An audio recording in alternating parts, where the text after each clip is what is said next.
Hey there guys, Conceptual Concept 6.9 here, and today I am in my studio. This is kind of a rough and tumble work in progress studio because winter lighting is kind of tough with the camera I have currently, and I want to give you guys good video quality. Unlike last winter where a lot of the time it looked way too dim to really see what was going on, I wanted to make sure to have some good video quality. So our shooting will still always be at the range, but we'll meet back here to discuss everything I want to talk about until next spring, when I can get back out, lighting's better, and we can show some better scenery. So hopefully you guys don't mind that, but for today's video, I wanted to go over my number one asked question, which is suppressing AKs. Now, this is not a plug-and-play process, and I am hoping to give you a complete guide here.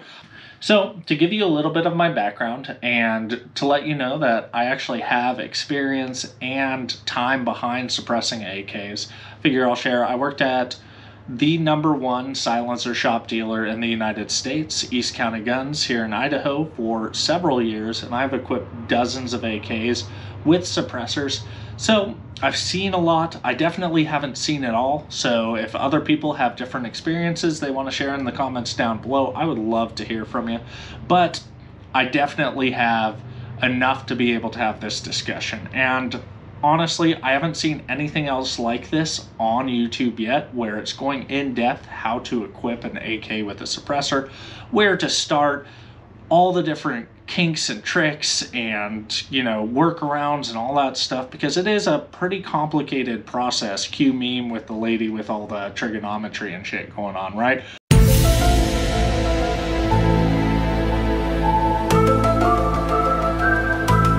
But I've got it pretty squared away, and so I want to share that with you guys. Want to go through step by step. Hopefully you'll be able to watch this video. I'll have chapters installed for each section. That way if you want to skip ahead, whether something applies to you or doesn't, you can do that. But it's going to be a pretty long video. So I do want to start by saying this is not necessarily the order in which you should match up all these things. There's a lot of different variables, and I am happy to answer questions in the comment section. I will try and be very attentive to the comment section on this thread here, or on this video, and answer as many questions as I can, and hopefully help guide you in suppressing your own AK, or if it's worth it. So let's get into just the basics. If you're really just want a Cliff Notes version without all the extra nonsense, really the first is bore concentricity. Not all AKs are concentric. Now, there have been some YouTubers that have a very solid amount of knowledge on the AK platform who have claimed otherwise, and I want to tell you that's a lie. And I don't think it's disingenuous. I think they just don't know. But not all AKs are concentric. And so we'll get into that, but one of the first things you need to do when you're looking at your AK, if you have the availability, if you have a gun store or a SOT that has alignment rods and can line everything up, you need to make sure your AK is concentric, because baffle strikes are a bummer. So that is #1, the most important thing with suppressing AKs, is making sure that it's concentric. We'll get further in depth. I'm gonna just do the Cliff Notes version, and then we'll hit in each chapter the big part of it. Then next is choosing your suppressor. Now, this might not be a step you need to listen to if you already have a suppressor and you're trying to equip an AK with that suppressor, so you can just gloss over that chapter and move on to the next one. But if you're looking at suppressing your AK and you're starting from the ground up, you're going to buy a suppressor, there are definitely some things to consider. We're going to go over the different types of suppressors and all that stuff.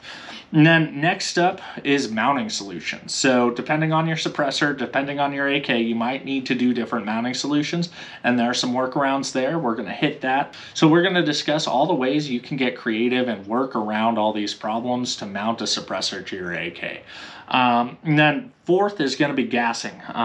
This may or may not be a big deal, but there are a few tips and tricks. There are a couple different options that I definitely recommend. And if you want, just skip to the gassing portion if everything else is squared away. And I'll discuss the big two options I think are viable for most AK owners.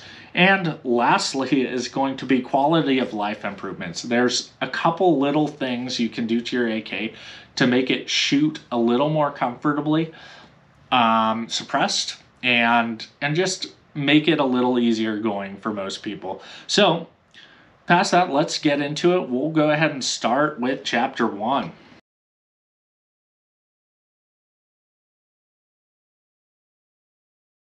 All right, so let's start with the biggest one in my opinion, which is concentricity. Basically, without this, you're screwed. If your gun is not concentric, you're going to break your can, and that's a $500 to $1,500 investment that most of us would prefer not to destroy as soon as we mount it to our AK. Now, there are some YouTubers who have made the claim that all AKs are concentric, or the vast majority of them are concentric. It's just the front sight base that misaligns it. I'm here to tell you that is not true. I have seen multiple AKs with misaligned threads, and I've tried to troubleshoot it. It's not the threads, or it's not the front sight base. It is the threads. The Romanians, I hate to say, are probably the worst at this. So I've tried jam nuts to pull the shoulder off of the front sight base and just use the threads for the shoulder. Jam nuts do not always work. In fact, it's a pretty high probability that if your gun is not concentric when you're shouldering off the front sight base, it's not going to be concentric with the jam nut. So some companies have come out with face mount muzzle devices for suppressors, like JMac is one of the big ones, and I can tell you with experience that those are not always a fix either. When they're face mounting off the front of the barrel, if it's concentric, it would be straight, you know, like you would be dead nut center, and I would say that's about a 50-50 fix. Again, Romanians are a problem. Even the Wolverines, I've seen a couple, now just a couple AKs, where the threads were so misaligned the Wolverine didn't even fix it, which is basically a 9mm through bore. So if a 9mm through bore doesn't fix it, I don't know what will.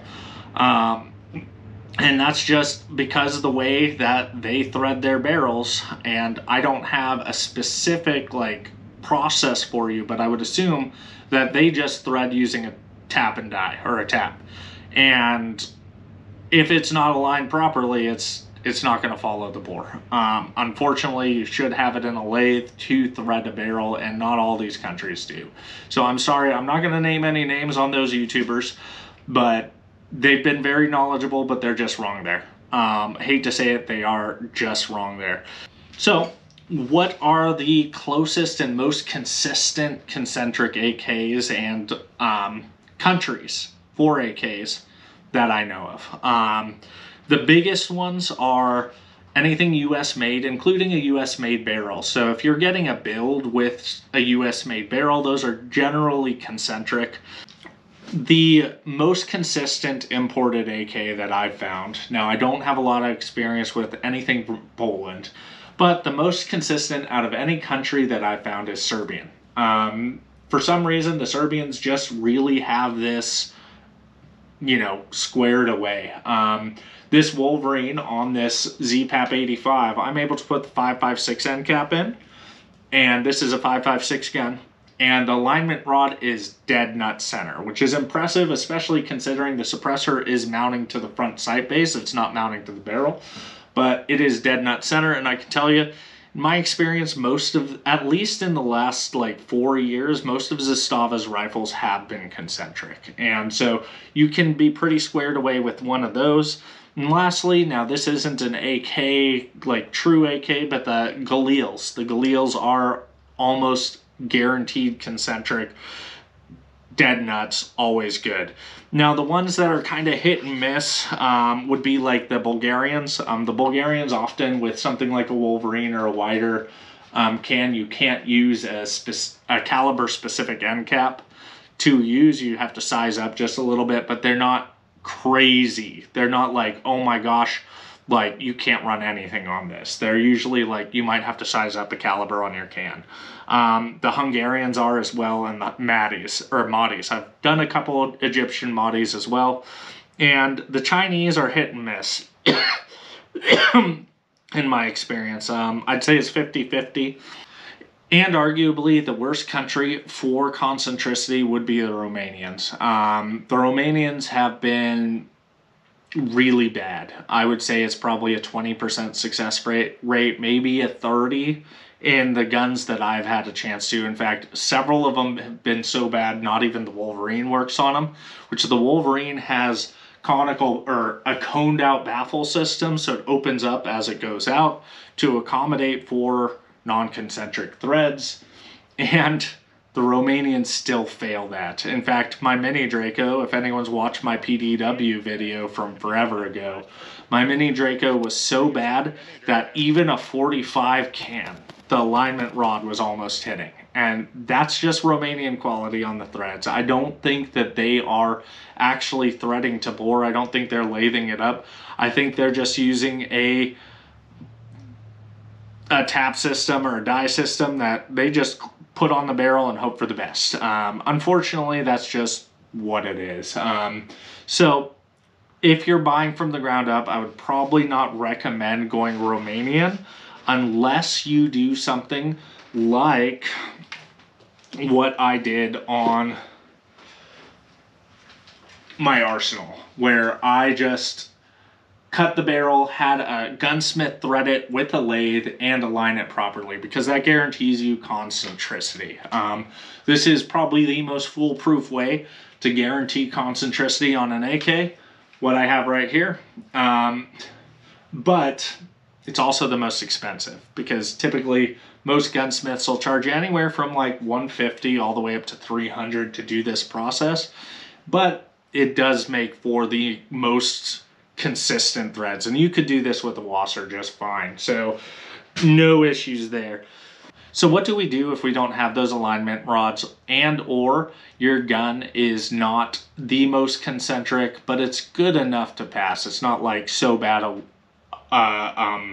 Wolverine won't work with it. You're going to want to size up your can. You'll either want to, if you have a 5.56 or 5.45 AK, you'll want to size up to a 30 cal can. Now, a lot of people really hate that idea, but as a one can solution, I actually personally prefer 30 cal cans, because you only lose about 10 to 20% of your sound reduction with the 30 cal can. And if you're mounting on multiple guns, it's much easier to swap between different calibers. So I really like the 30 cal can option overall. And it works well if you don't have a consistent thread pitch on a 5.56 or 5.45 gun. Or 7.62x39 guns, go with a 9mm through bore. You've got either the rugged Alaskan if you want maximum performance, or you can get something like a Yankee Hill R9, which is, I believe, rated for 7.62x39 down to a 8 or 9 inch barrel. Or the, I have the Silencer Co. Omega 9K, which is actually rated for 7.62x39 down to a 7 inch barrel. Now, how well will those perform? Maybe not great. So probably size up and do something like the Alaskan. And lastly, there are the dedicated AK cans. There's something like this guy here, the Wolverine, or the Resilient Arms Putnik, or however you pronounce that. Those are both accounting for misaligned threads, and they give you a little leeway. So typically you're pretty good to go. The only gun I'd really be super worried about would be a Romanian if you're buying one of those. Now, next up would be shorter cans do give more room for error. The less distance through the can, the more that those threads can be misaligned. Not saying that's what you want to go with, but a shorter can will give you more leeway. And lastly, if you're using something like this ZPAP 85 or a Bulgarian or 100 series gun, where the threads are on the front side base and not on the barrel, that can have some pretty negative, not severely negative effects on your concentricity, but they can have some negative effects on your concentricity. A lot of Bulgarians I find are just enough where you're bleeding on the edge of being concentric, but you want to go with a larger can. So that's really all I have for bore concentricity, or at least, I hate to say it, a fairly in-depth but not overly in-depth description of bore concentricity and workarounds. Now let's move on to choosing your suppressor.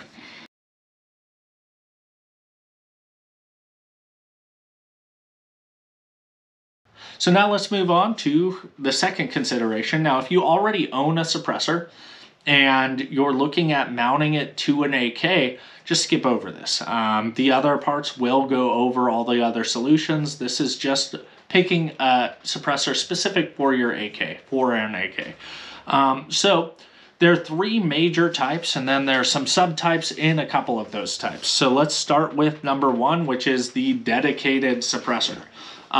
So the Wolverine and the Putnik are the two big ones that I know of. These guys accommodate the thread concentricity issue. They are built to run on AKs. They come with different thread inserts that accommodate directly onto AK threads, which is a major benefit to these. These are generally the most hassle-free way of mounting a suppressor to your AK. Plus, they're the vibiest. The Wolverine is the vibiest can I have, but here's the kicker. If I were to do it again, it's also one of the shittiest cans I have. I'm not saying that it's absolute garbage. It sounds actually pretty good. But it really doesn't mount to anything else. You can definitely mount it to an AR, but it looks dumb. I hate to say it. It really does, and the mounting solution isn't ideal for it either. So you're kind of stuck with this can that is vibey on an AK, but if you want to mount it on something like an AR or an AR-10 or an FAL or anything crazy like that, it's suboptimal. Another thing I don't really like about these cans, both the Putnik and the Wolverine, is they are incredibly heavy cans, and AKs are front-heavy guns to begin with. So you're ending up adding a lot of weight to the front. So personally, I don't like the Wolverine on a 16-inch gun. And maybe I should do more push-ups, but no matter what, like, less weight is good, right? What's that old saying that's been beaten to death? I'll let you guys put it in the comments.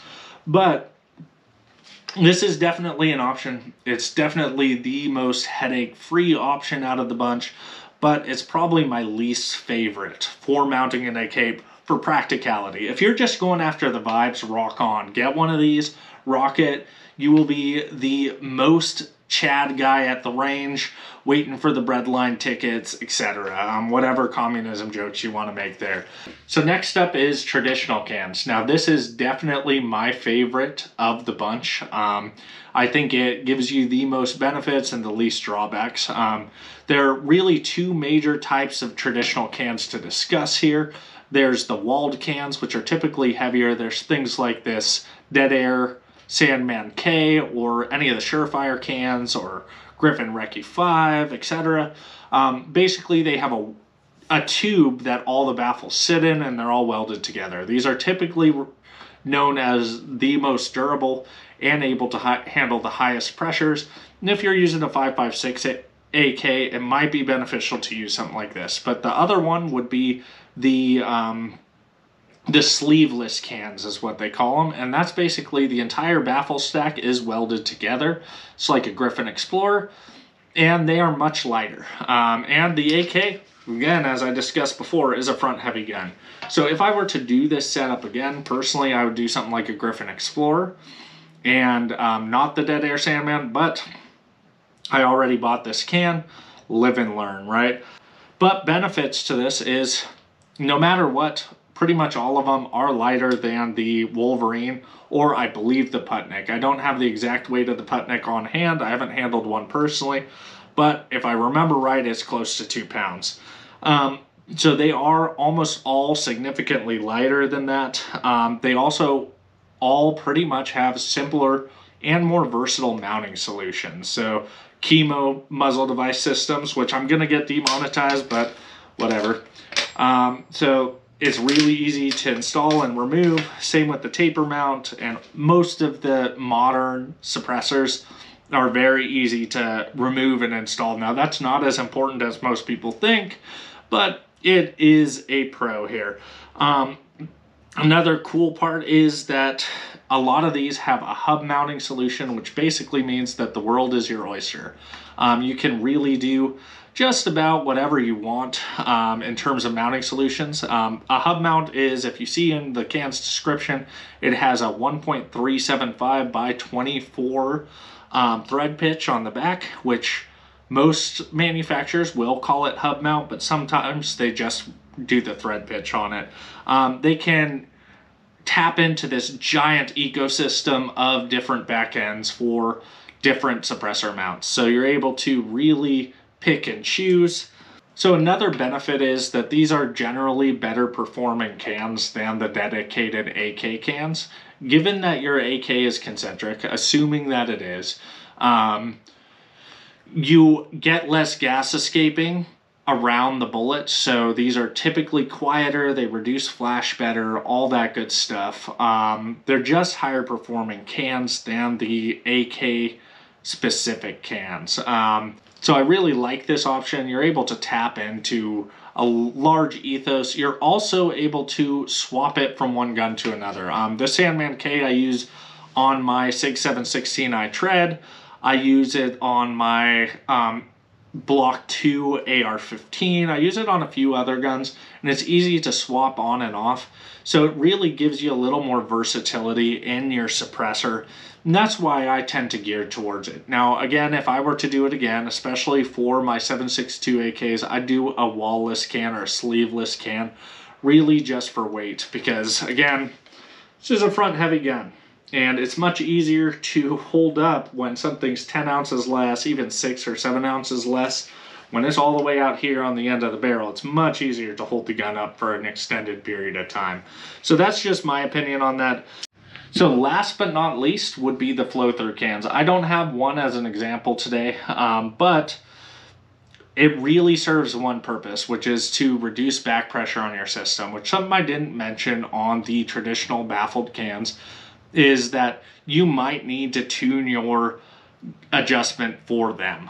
So you might be required to get an adjustable gas system for them, which we'll discuss in a little bit. Whereas the flow-through cans, typically you don't need to tweak the gas at all. It adds very little back pressure, not a ton. So it's very easy to get away with not having adjustable gas. And that is the big pro to it. Hate to say it, most of the rest is a con. One of the big ones is they are louder and heavier and typically produce more flash. This is just physics. Instead of trapping the gas, they slow the gas down. So it's not as efficient in terms of signature reduction as traditional cans. So that's something to definitely be considered. I like traditional cans just because that's what I want a suppressor for. I'm not chasing noise. I'm not trying to be like sneaky breaky, right? I'm trying for signature reduction. And the biggest part is flash. Second biggest part is noise. And even distorting the noise is beneficial, right?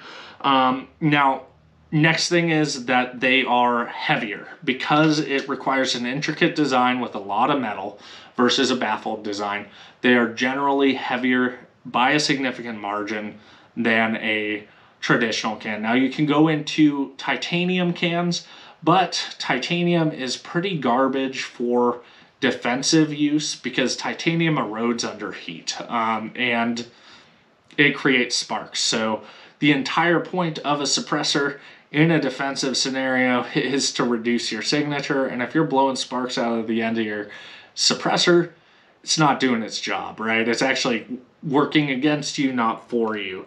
So generally they're heavier. And lastly, they, as mentioned before, they are more complicated. And in my experience, now yours might vary, but in my experience, they do break faster. That definitely changed. What happened there? Because they're more complicated and because of the way the system works, they break faster and they don't hold up as long because it doesn't have these big open spaces for the gas to escape. So that's really the big three. If you like your flow-through cans, don't let me talk too much shade on them, but it's just my opinion. I don't really see a need for them.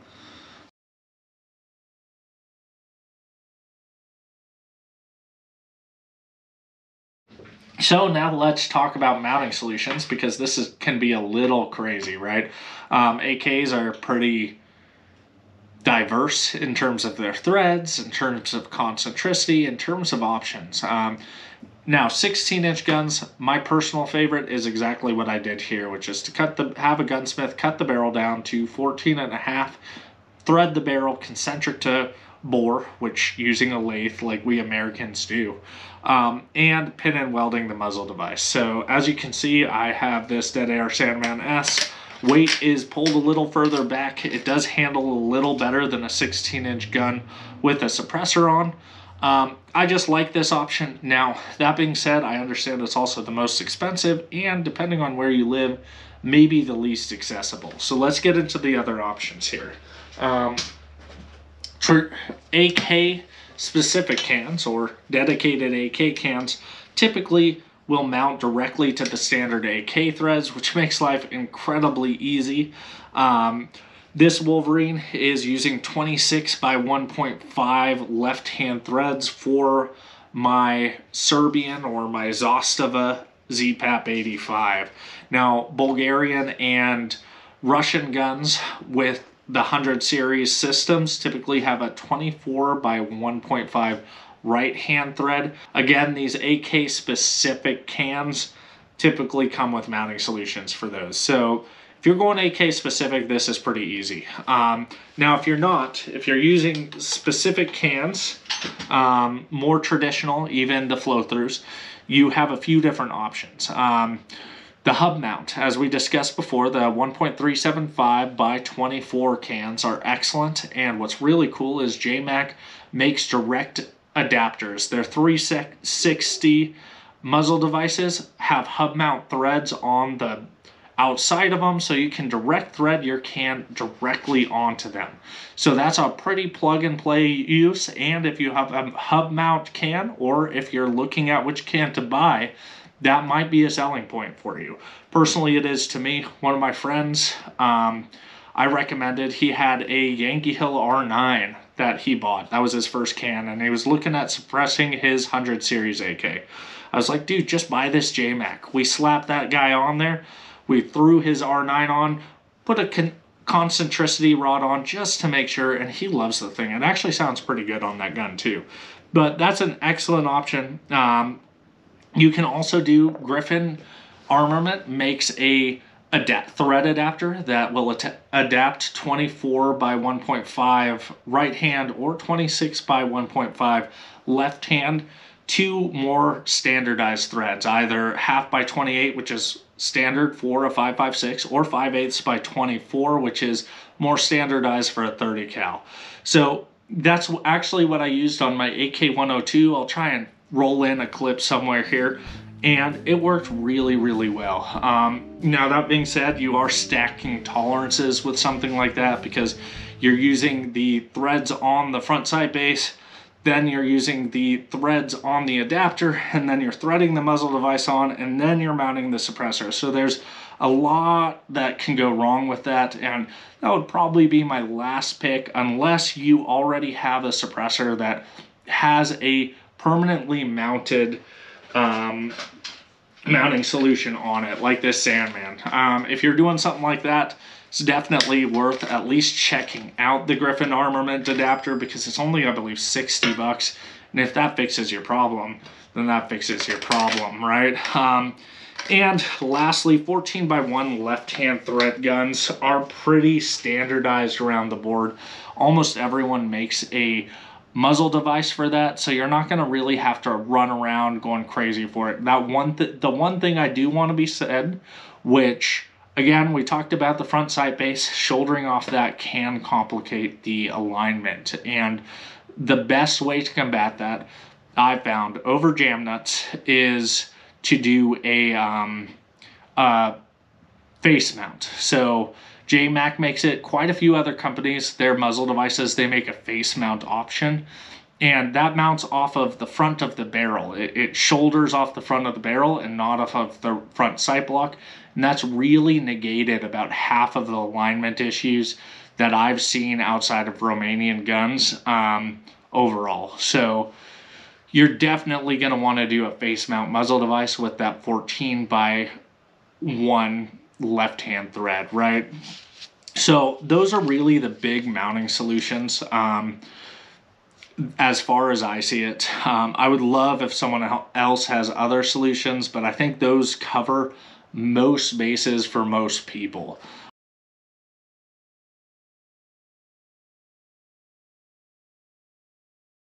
So next up is going to be gassing. A lot of foreign-made AKs, especially the military line ones, are combat gas, so they're overgassed to start with.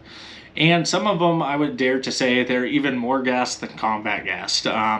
Romanians and the Zastavas, to be mentioned, they do yeet those rounds pretty far before they're suppressed. And this guy, I haven't mounted any gas adjustment system in it yet. I'm at 1,500 rounds, but it is yeeting that brass into orbit, so something to be considered. This can increase part wear. Depending on your gun, it could actually cause some parts breakage as well.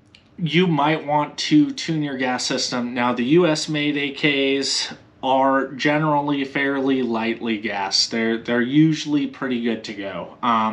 Now, the ones that aren't are typically just about every other country of origin. You're going to want to add some adjustable gas system.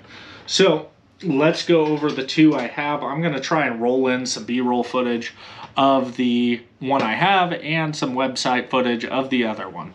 So the one I have is the K&S gas piston system. It is arguably the cheapest to install and cheapest overall, and it does a pretty decent job. I really like my K&S on my Bulgarian gun, but the way it works, there's a limitation to it. So depending on your AK, it might not do enough. So instead of cutting off the gas and cycling off of less gas, the way the K&S works is it opens a hole in the piston system, and hopefully I'll have a picture of this or a video, and allows gas to bleed around it, therefore reducing the pressure on the piston and reducing the gas against it, or the velocity or pressure power of the piston coming back. The upside to this is that it is very simple. It requires very little gunsmithing. Depending on your AK, it's either you hammer out a roll pin and unscrew your piston, screw the K&S in and hammer in a new roll pin, or you drill out the pin that's in there that's usually pretty flush with it. Sometimes it's hard to find. And you punch that out and you slap the new K&S in and hammer the roll pin in. Most people can do that in their garage, and if not, most gunsmiths will do it for 50 to 60 bucks. It's not an extensive process. It's not expensive, but there are limitations because it only bleeds the gas around the piston. If your AK is that combat to borderline overly combat gassed gun, then you're going to run into some issues because it's not going to stop the gas from coming through, and it can only account for so much. So if it's too gas, it's still going to beat up the gun. So again, that might be a downside. It generally works, but sometimes it can be kind of hairy. So the next one, if you can afford it, personally I'd recommend would be the Occam Defense gas block or front sight gas block. And where I'd recommend using this is if you're using this kind of mounting solution where you have a gunsmith already pull the barrel, already cut it down, already thread it, all that stuff. It's not going to cost a whole lot extra to have them push the pins out of your gas block and install the Occam Defense. And what's beneficial of that is it actually cuts the gas at the source. It cuts it at the barrel instead of allowing it to bleed into the gun. So regardless your gassing system, it controls it. So I think it's the better option personally. Also, it keeps the gun cleaner because this guy gets dirty fast because instead of, stopping the gas and having it come out of the barrel, it's coming into the receiver either way. It's an AK, it doesn't matter that much, but it is a thing. The Occam Defense negates all that. Now, that being said, it is expensive as a base unit option, and then the gunsmithing involved as well. So if you're doing the Occam Defense, just do the whole thing. It's worth the money. in my opinion. I do have a friend who's running one, and he swears by it, and personally I believe him, because I think it is, well, it's, you got to go cost versus reward. I think if you're willing to spend the cost, the reward is significant. But those are the two big options in terms of gassing. I know that Rifle Dynamics makes one, but it's a clamp-on system, and I'm not going to trust a clamp-on system. I'm just not. I'm sorry. I want it pinned to the barrel. I just do. So there's that, and that's pretty much how you control the gas. Now let's get into the last quality of life improvement here.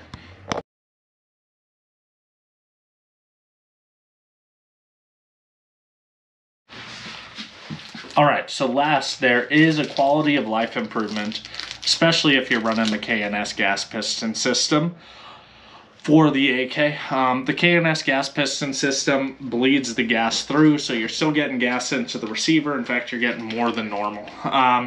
So the biggest fix I've found for that is a gasket.